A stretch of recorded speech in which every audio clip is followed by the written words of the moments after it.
Assalamualaikum warahmatullahi wabarakatuh. Perkenalkan, nama saya Zikri Falasanin. Saya mahasiswa jurusan Teknik Industri angkatan 20, yang dimana saya akan menjelaskan terkait material holding dan warehouse. Apa itu material holding?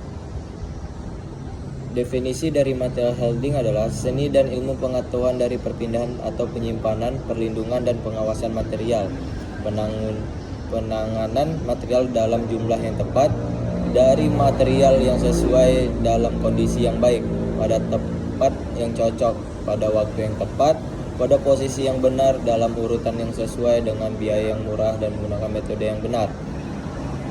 Terus ada tujuan dari holding adalah menjaga atau mengembangkan kualitas produk, mengurangi kerusakan dan memberikan perlindungan terhadap material.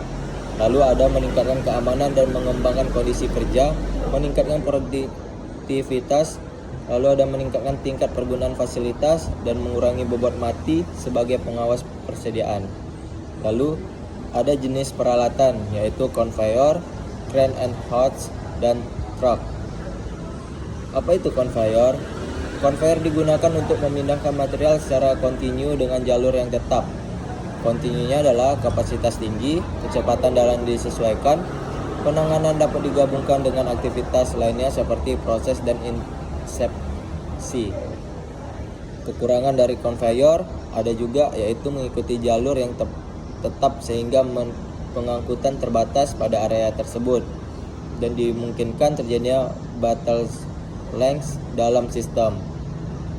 Lalu ada crane dan hoist, di mana digunakan untuk memindahkan beban secara terputus-putus dengan area terbatas. Kelebihan dari crane dan hoist yaitu keterkaitan dengan lantai kerja sangat kecil. Lantai kerja yang berguna untuk kerja dapat dihemat.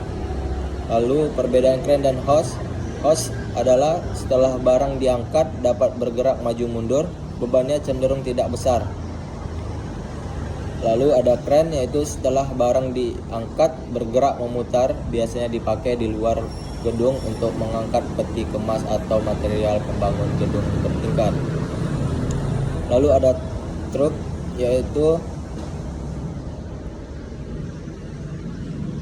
forklift and truck, trailer trans automated guidance vehicles atau AFG dan lain-lain.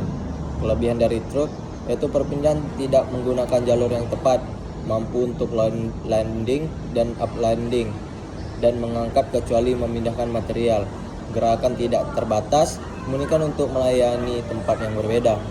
Truk dapat mencapai tingkat pemakaian yang tinggi.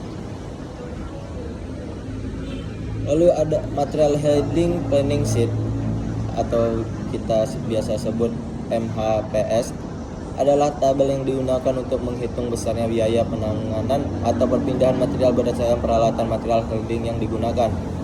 Untuk material holding yang berjalan diperlukan perhitungan waktu bongkat muat, barang landing atau unlanding time, kecepatannya rata-rata, dan aktivitas segala jumlah serta material handling yang tersedia.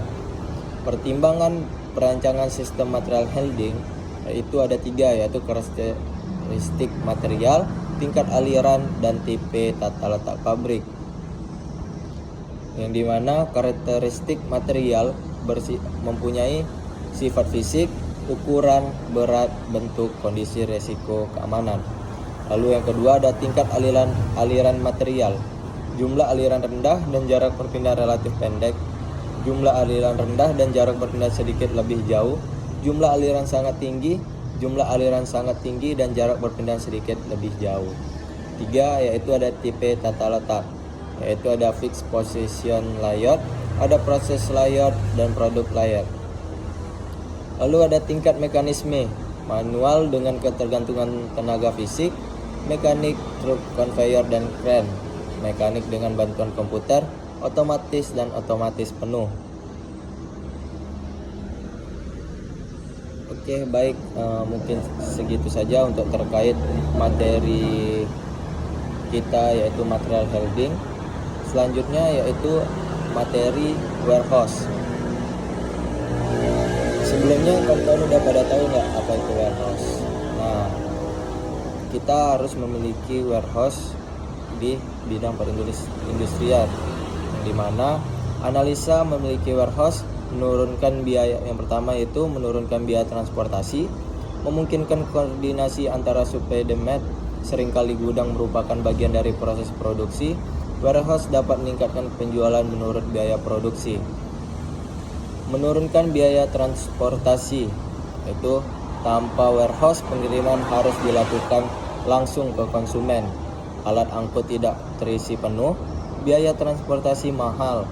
Pengiriman dapat dilakukan sekali dalam jumlah besar dan kemudian dari warehouse yang cukup dekat dengan konsumen dilakukan pengiriman dengan alat angkut yang lebih murah. Kenaikan biaya warehouse dikomposisikan oleh turunnya biaya transportasi. Lalu ada koordinasi supply and demand, di mana permintaan yang konstan namun produksi berfluktuasi dan bahkan musiman, yaitu contoh makanan, sayuran, buahan yang dikemas dalam kaleng maupun untuk hadiah hari raya keagamaan. Lalu ada fluktuasi harga, di mana perusahaan membeli barang dalam jumlah yang besar pada saat harga murah dan penyimpanan sebelum digunakan. Biaya simpan versus penurunan harga. Fluktuasi harga dan diskon. Nah, contoh, jika beli 100 unit, pemasok bersedia menjual dengan harga 1.000, namun jika pembeli dalam jumlah 500 unit, pemasokan tersebut menjual dengan harga 800. Berapa unit yang akan dibeli? Contoh soal dari fluktuasi harga dan diskon. Lalu warehouse bisa juga untuk meningkatkan penjualan produk dekat dengan konsumen. Pengirim dapat dilakukan dengan cepat, konsumen dapat mendapatkan produk dengan mudah dan cepat. Nah, fungsi warehouse adalah yaitu nama holding, consolidation, break bulk, dan mixing. Nah, jadi kawan-kawan, ketika di dunia perindustrian memang dibutuhkan untuk terkait penguasaan warehouse. Lalu warehouse design, di mana kawan-kawan penentunya lokasi dan ukuran receiving, shipping, stock, and zone, yang penentuan panjang, lebar dan tinggi, modal penyimpanan, pemilihan alat, material holding. Nah, jadi segitu aja terkait materi warehouse kita. Yang intinya warehouse adalah perencanaan untuk kawan-kawan apabila ingin melakukan sesuatu agar meminimum biaya ataupun anggaran untuk dikeluarkan. Nah, sekian dari saya, Zikri Falasanin, untuk terkait materi yang sudah disampaikan untuk mata kuliah PTLF. Lebih dan kurang mohon maaf. Assalamualaikum warahmatullahi wabarakatuh.